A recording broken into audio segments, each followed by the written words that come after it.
Have you learnt anything from him? Like, not one single thing.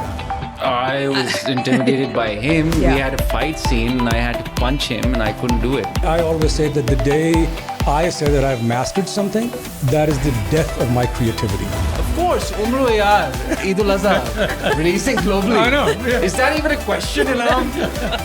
Ab iske baad, I don't even need to do this podcast. I'll just walk out. That's it, walk out on a high.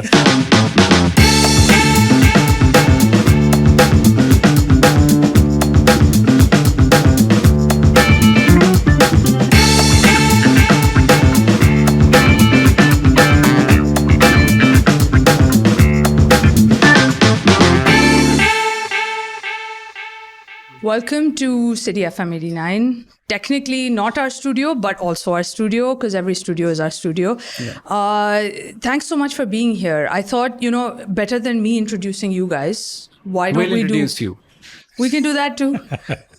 Ladies and gentlemen, today we're being interviewed by Ilham. Ilham, how are you doing?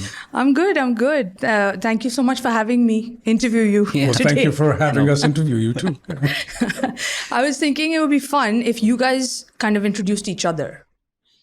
Oh, I mean, yeah. I have All a whole right. list. No, we can do that. I Yeah. went We through can all do of your that. IMDb's. Yeah. So, Ladies and gentlemen, presenting to you the man, the myth, the legend, Faran Tahir. I love it. Oh my God, how do I go after that one? You don't have to. No, Faran, yes, I right? will. Yes, I will.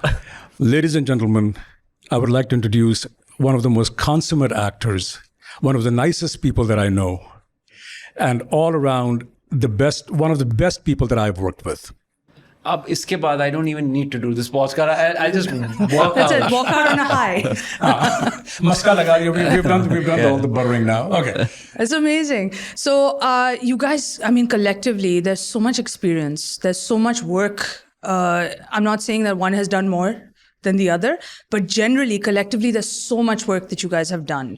Theater, TV, big screen, now 3D, Pakistan's first 3D animated feature film. What has been your favorite medium that you guys have worked on? For me, it's really about telling a story. Mm-hmm. So the example that I give is that a painter sometimes paints in oil. Sometimes he or she will paint in watercolor. Sometimes they'll do charcoal, depending on the story that they're trying to tell. Not that they can't do other things, but they choose a certain medium to tell a certain story. So to me, it's not a question of choosing it. It's what story can be told the best in what medium. For example, there's certain stories in theater which need to be seen live. You need to feel that energy that's coming for you. Television gives you a different challenge. You have to expand and stretch the role over episodes and episodes and episodes, and have to keep that consistency going. Mm-hmm. Film is very different. It's creating a whole world and trying to tell a story in 2 hours, and that's the way you do it. So it depends on what story you're telling and how you're telling it. So Yeah. I leave it at that. Right. I mean, with examples like this, have you learnt anything from him? Not one single thing. Okay. I'll tell you something. I've learned a lot from him. The discipline, how professional he is on set. I remember we were doing action sequences, and by the way, we did all our action sequences. It's part of my together. question. It's coming up next. Just putting it out there. It's coming up. Yes, We're going to expand on that. Yeah. we were I have a height phobia, but I mean, wo harness bana ke, they would just bring you up and everything, and I would always be like, when will this get done? When will this get done? And then Faran Bhai comes. He's just sitting there. The harness is on. He's like, whoa. And he's just sitting there. And then they'd be like, Faran Bhai, chalo, let's do it. And I'm like, wow, man. It's so professional and it's so dedicated. And the biggest thing is how comfortable he makes you as an actor. It's just amazing. So it's just that's I think the most important thing, right? If you don't have, I mean, chemistry is one thing, but there's on-screen chemistry, off-screen. Yeah. But it's also when you meet somebody on set and how comfortable they make you feel, then the process is a lot I think smoother. the part of it is that the medium or the field that we're in, it is one of the most collaborative arts. You know, I keep giving the example of a painter. A painter can paint in the middle of the night if he wakes up. And it's a solo. It's a solo thing, right? Yeah. A singer can sing. But actors can't do that. You know, we have to have, and to me, even the person who gives us the glass of water at the right time is as important as the person who's on screen. Absolutely. Because if that guy didn't give you the water when you needed it, you wouldn't be able to do. So you know what I mean? So I mean, there needs to be a mutual respect. If not liking, at least a mutual respect on the set. And I mean, you guys, this is an all-star cast, right? So you guys have all worked together before in the past, or were there some people that you were working with for the first time? Well, you must have worked with more than I have. Yeah. Well, I mean, I'd worked with Simi Auntie, Simi Rahil. I'd worked with Adnan Siddiqui. Salman Shaukat I'd worked with. Usama is another actor that I'd worked with. Sanam Ali I knew from before, and we would always talk about comic books and superheroes in DC and Marvel. Faran Bhai, a very funny story. This friend of mine, a very, very talented actor, Rabia Chaudhary, she was working with Faran Bhai on a film. And Rabia was in Islamabad, and she's like, "Oh, I have to go meet Faran." And I'm like, "Faran who?" And Faran Tahir. And I'm like, "You're going to meet Faran Tahir?" And she's like, "Yes." Like, "Can I just go and meet him?" Like, "Yes, sure." I was like, "Are you will he be okay with it?" Yeah. And then I enter into his room, and there he is. And he was so nice. But that's the first time I met him. And then later on, we found out that Faran Bhai is, because when I was told about the character of Lakka, it was just such a well written and such a character that you're scared of. And my first question was, who's going to play it? And then they said Faran Tahir, and I'm like, that's a brilliant choice. So Perfect I choice. Just met him before that. Right. And then we worked on a short film as well. That is funny thing that Usman talks about when we first met, and I was just saying this earlier, that there are certain people you meet the first time, and you feel an energy, and kind of a light that you want to bask in. There's something warm and safe about and Usman and I met. It was that was that, but you file that away, especially go, okay, if I get a chance. Yeah, I want to work with this guy, and there's something beautiful about how he works, because when I'm on set, I always watch other people because you can learn so much. And the thing that I envy the most about Usman is that he makes it so easy on screen. The way he's comfortable, the way he delivers this, it's almost like you feel like you're in good hands. I'm just listening to the both of you talk about each other, and it's turning into one of those podcasts. I honestly don't understand why he's talking like this about me, but I genuinely have a woe.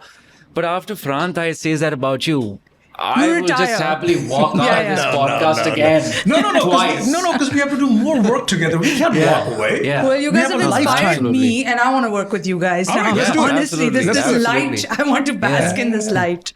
You kind of answered my question by talking about Farhan and his the way he was on set. But my other question was there anyone that surprised you on set?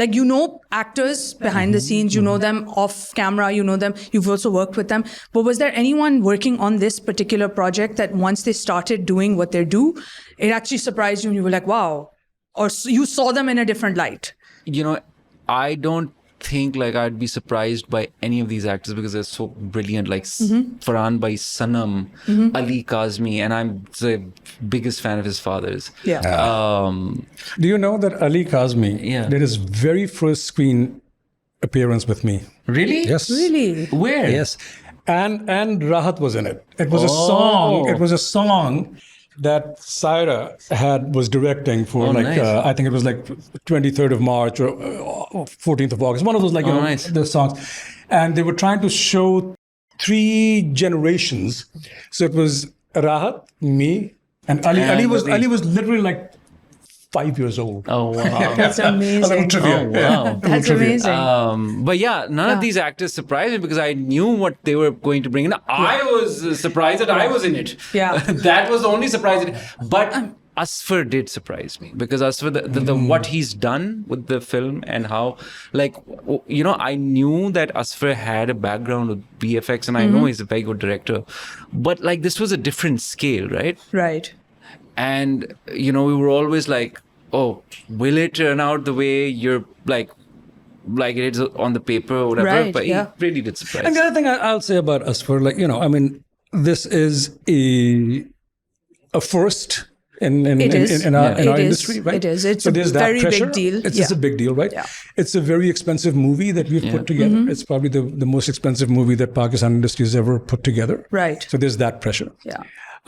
It's a whole new genre. There's Right. that pressure. But Asfar, with all of this said, the man still has such a affable being, and he's so he's cracking jokes, he's doing all of that, that you all of a sudden you also calm down, because that pressure everybody brings in. You need and that. a leader, your director is your visionary. Absolutely. And for him to give us that kind of an energy, it just calms everything down. And you Right. go, okay, let's get to work and let's have some fun. Yeah. Well, you've worked on projects abroad. You've worked on projects here. Speaking of like just the directors, like how can you? I mean, I'm not going to even ask you to compare, because the way the industry works there is very different. Yeah. It's very standardized. They know exactly what they have to do. We're still in the growth stage. I mean, we keep saying it, but we're still in the growth stage. What is it like working on projects abroad? Is there anything that we could learn from the way that they do their processes, or is there actually no comparison? Like you're saying, he was such a good director, he was such a good leader. I'm sure there are. I mean, of course, we can learn from every, and we should learn from everybody. Yeah. I think that's a given. I always say that the day I say that I've mastered something, that is the death of my creativity. Agreed. I should stay a student all my life until the day I die as an actor. Pro tip for all actors out there. So I mean, so that kind of arrogance, I would say, has no place in a creative world. Having said that, there are huge differences, and I personally I should not, and I do not, because it would be a disservice to both industries if I start to compare them. Yeah. Right. So what is different? So there is a lot of creativity there, but there's also a lot of money to put that creativity into on the screen. Right. Here we have limited resources, but I think what that does is that actually pushes the creativity up. Because there's certain things you can solve with money. Yeah. But there's certain things that you just have to solve with true ingenuity. And that's what I love about where we are in this industry right now, because we're at that point of we can build it. We're not walking into a built house. We can build this house. Yeah. So I think that's the exciting part of this. It's a testament to you, because I mean, once people go there, they don't want to come back here to their roots, or they don't want to come back to. Yeah, but to me that's so shameful. Agreed. Agreed. And it's amazing that you're coming back here and you want to build this up. Yeah. As well. Yeah, because look, I mean, why did we go out there? To get the experience. To get the experience, and so now that we have it, if I don't share it with the people and the people that are closer to my heart, then shame on me. Absolutely, 100%, 100%. And also learn. I think it's not just me giving words of wisdom. It's also me learning from people. Like, okay, these are the resources, and look what this person did with what limited resources he had. Yeah. So I think there's something beautiful about that. Yeah. Is there anyone that you've ever worked with, both of you, that you walked onto set and you've kind of like just sweating bullets and like you've been a little insecure around them, or you've been nervous around them? Is there anyone that you've ever... I was intimidated by him. Yeah. We had a fight scene and I had to punch him and I couldn't do it because it's Faran Tahir, and I was like, I don't know if I can. Speaking of punching, you guys said that you did all of your own stunts, right? How was that? Like, how did that go? Any injuries? Any? I'm sure. Plenty of bruises. Yeah, I mean, Was we it would go something- home. Not injuries, but we would go home with bruises every day. Like घुटने छिले होते थे, टांग पे नीले, कभी हाथ पे नीले. But that was a very normal thing. If you're doing I'll give an example. So if you're doing a stunt scene where you're falling and you're turning at the same time shooting something, okay, on the screen you'll see it once. Yeah. But the actor will do probably it has done it like 800 times. exactly. Yeah. Exactly. Yeah. By the way, Ali had a very close call. He did. Yes. Ali had a scene where he had to do a stunt where he's walking on this pillar and then he takes like he does a somersault and lands on the ground. So he was walking on the pillar, and then when he had to do the somersault, his head went and hit the pillar. That was a close call, but props to him. Let's do it again. Yeah. And I think he's after a the real deal. second or third one, He's a real he deal. nailed it. So again, all the actors in this movie are I got to learn so much, so professional and so Right. dedicated. Okay, if I hit the head, let's Yeah. go. Let's keep go going. again. Yeah. Let's power through. Yeah. Keep going. When we were off camera, you mentioned something along the lines of Sanam injuring someone. Yes, Sanam. I'm on to you. We're a big fan of Yeah. Sanam Said here and at 89. She's been coming and going through our studio quite over the last so many years. So please tell us a little bit about what she got up it's to. not intentional. Obviously, of she was rehearsing, and then she ended up kicking one of the stunt It's guys those long when legs. you weren't doing. And then I have it on video when she kicks him, and she's like, "Oh my god, I'm so sorry," and we're just like, "Oh, you injured him," but no, I mean, it's just like. Yeah. No, she's excellent. Yeah. Oh, she's absolutely great. excellent. So social media. It's I know. Okay. I know. Go. But that's the reaction I just had to do looking that. for. I just give you my So the thing is that now to promote anything, you have to go where the audience is. Yeah. Right? Yeah. A lot, and social media and digital is the one place where you get to connect with the audience the closest. Yeah. Apart from going on ground and meeting them and whatnot. But how do you guys feel about social media? What are your opinions on it? Your honest opinion on it.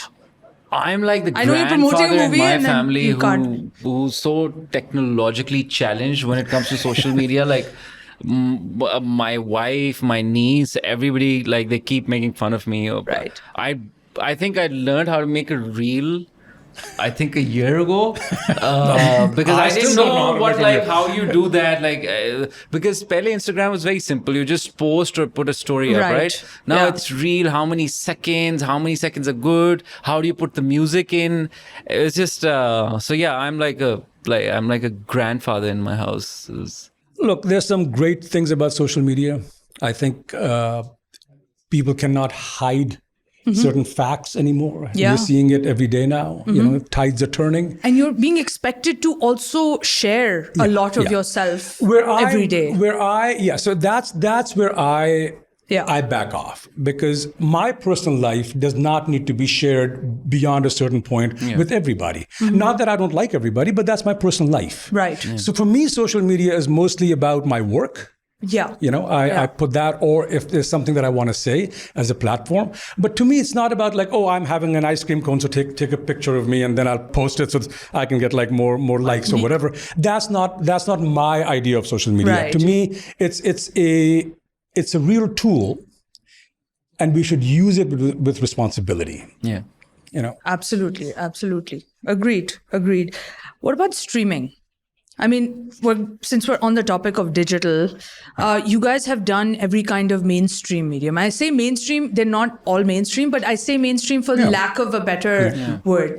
Theater, TV, even animation, lending your voice, radio. But streaming is a whole different ballgame now. Streaming is something that, a lot less people are going to the cinema because they're getting it.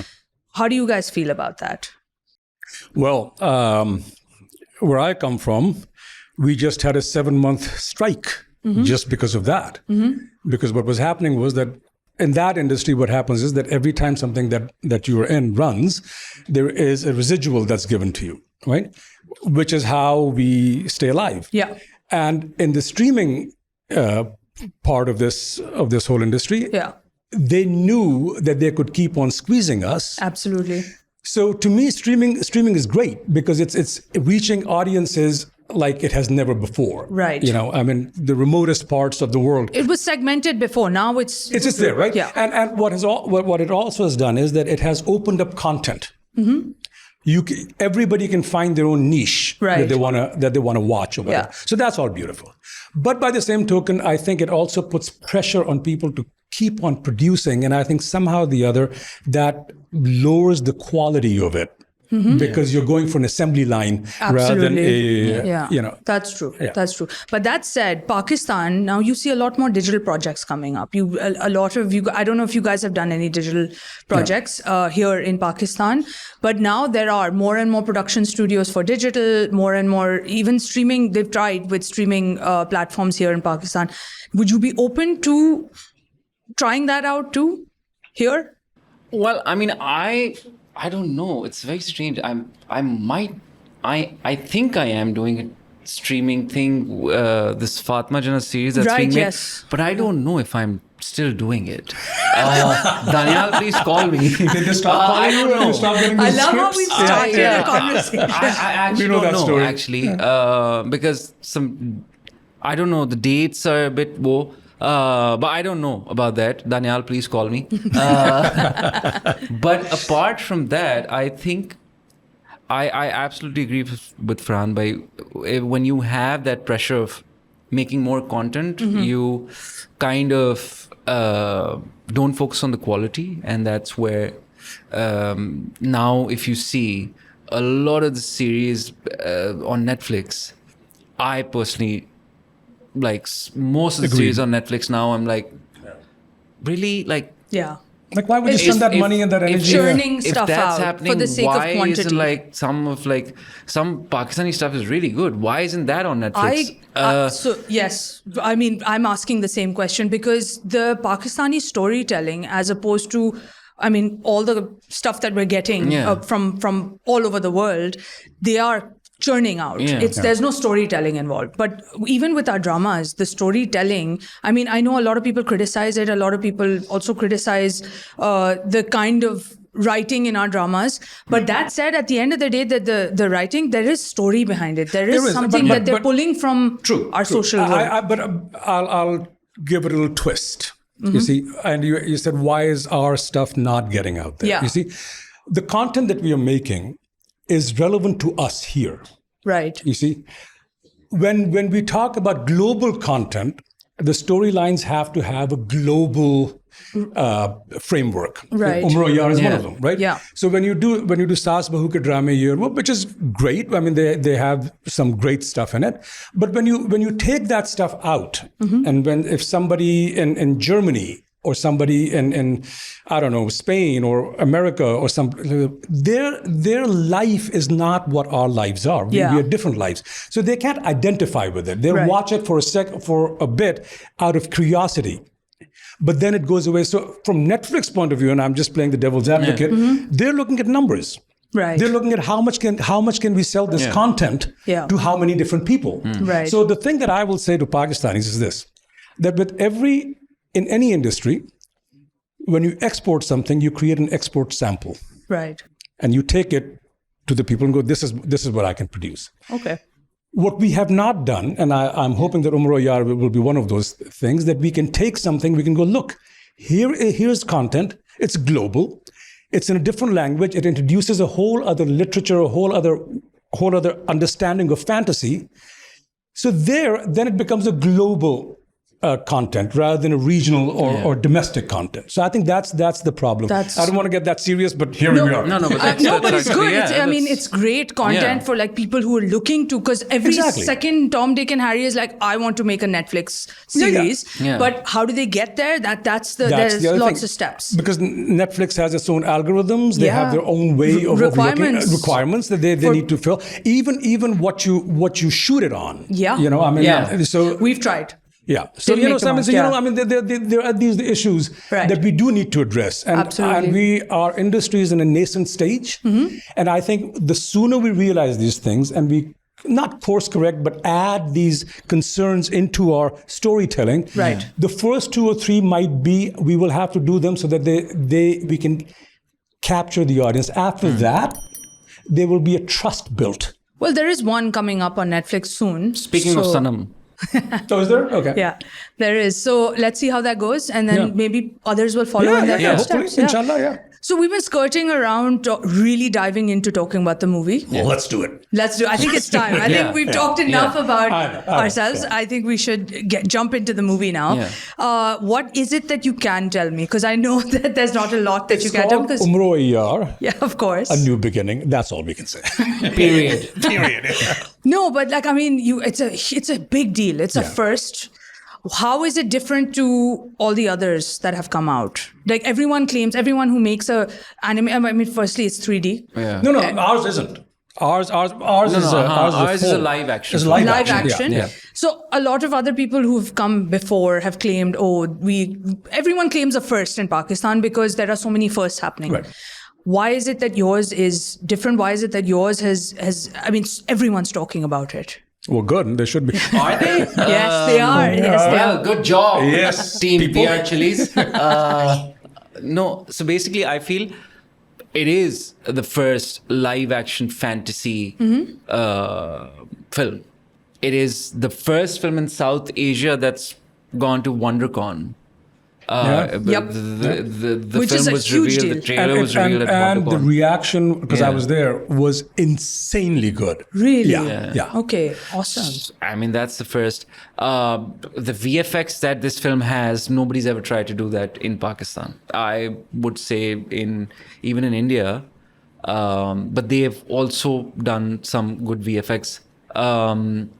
But in Pakistan for sure, and it's Umro Ayyar. I mean, we've grown up story. reading the The story. Look, we all, I mean, I know I grew up with them. We're I mean, really lucky that we have all of this We have it. folklore. We And- have this story, and we're lucky that we've been exposed to it. Exactly, and I think the other thing that people should realize is this: that you watch Harry Potter and in all of those movies, and they have all these things like invisibility cloaks and all that.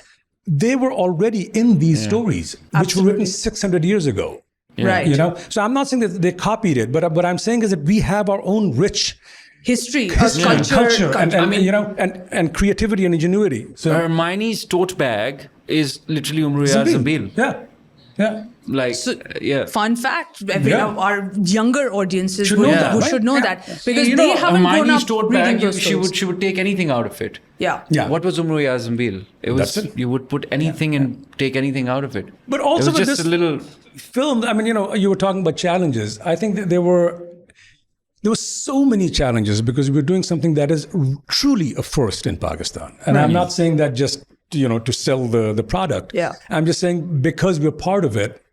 It's truly a very first attempt to do something in this particular genre. Right. And the challenges were insane. Yeah. Because there's so much talent in Pakistan, but because this genre has not been done before, people are not trained in it. So I'm going to put a challenge to the two of you. All right. How would you describe this genre to people who might not know about it? The whole fantasy genre, the whole adventure fantasy thing. How would you describe it to a lot of our audience that is not as well versed? I mean, our audience is because they're really big into comics and whatnot. I would compare it to, even though I don't want to, but I would compare it to Doctor Strange in a way. Like it is similar to Doctor Strange, right? It is. Yeah. Yeah, I think Doctor Strange is one. I think what it really does is that it makes us realize that we might have cultural and other differences, but our imaginations can go anywhere they can. Yeah. And that imagination is not only reserved for one particular part of the world. Yeah. We have our own imaginations. And I think that's the beauty of it. Yeah. And there's similarities and then there are differences. And yet the storyline in high fantasy and in science fiction is the basic premise is the same. Right. Protagonist, antagonist, stakes really high.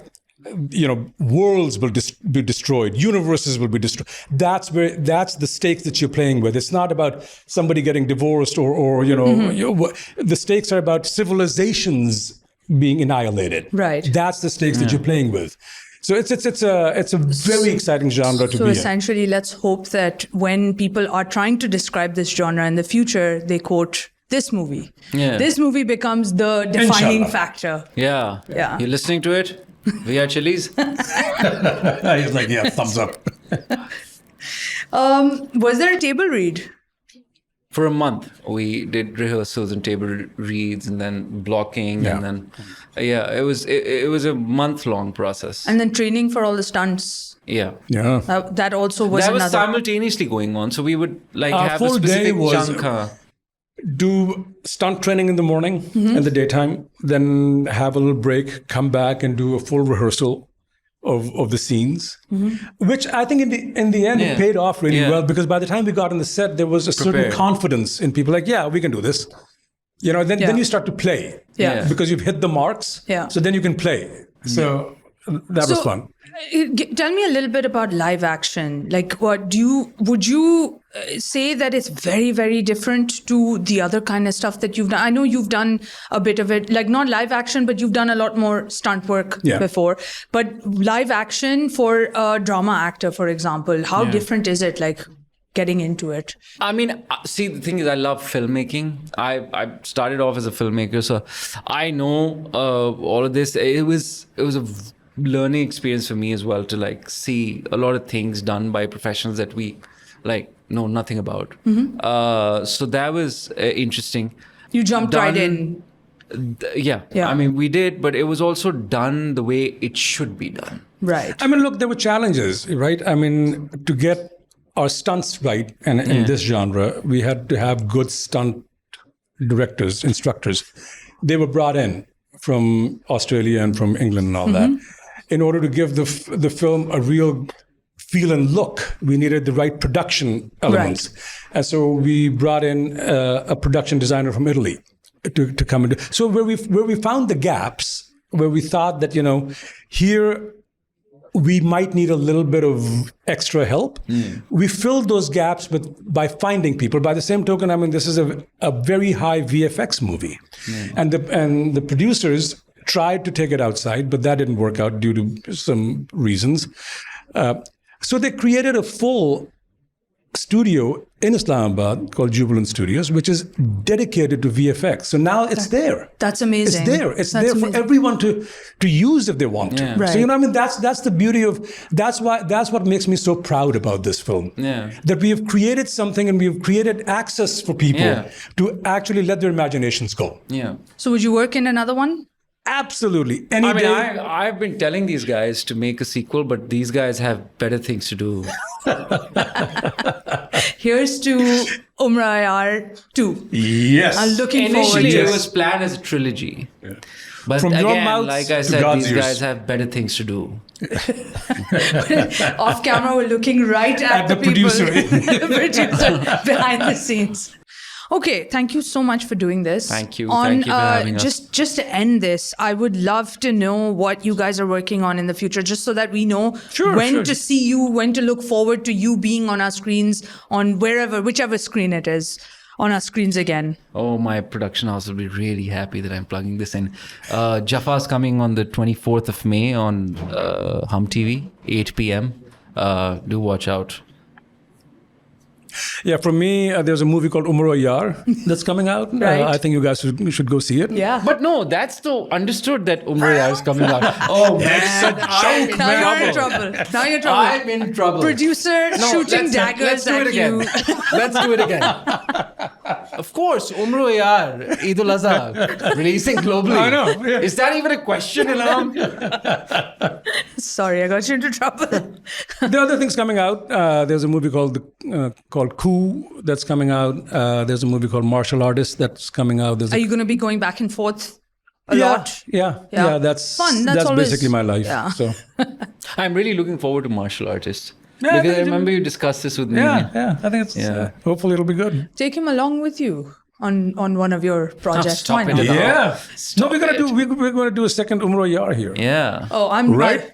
I haven't seen the first, but I'm looking forward to the second too. I'm looking at my producers Such aggressively. venom in his eyes.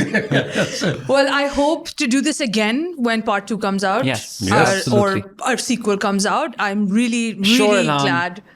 I will call you. I promise I will call you back. All right. This was fun for me.